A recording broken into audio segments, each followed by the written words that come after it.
मैं जानती हूँ बारान हमें बचाने के लिए कुछ भी कर सकता है, मगर मैं थक गई हूँ गुल। इंसान कब तक उन दुश्मनों से लड़ता रहेगा?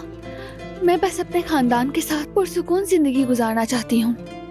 हर वक्त पीछे मुड़कर देखने के बजाय कि कौन वार करेगा, अपने मुस्तकबिल की तरफ देखना चाहती हूँ। मैं उस हट में कितनी पुरसुकून और खुश थी। मैं वही सुकून चाहती हूँ। लेकिन जो भी हो, हम हार नहीं मानेंगे गुल। हम हर तरह की बुराई के सामने हमेशा डटे रहेंगे। बारान हमें बचाने की बहुत कोशिश कर रहा है और इसमें हम उसका साथ देंगे। इंशाल्लाह। आप ठीक कह रही हैं, हमें यही करना है, एक दूसरे का सहारा बनना है।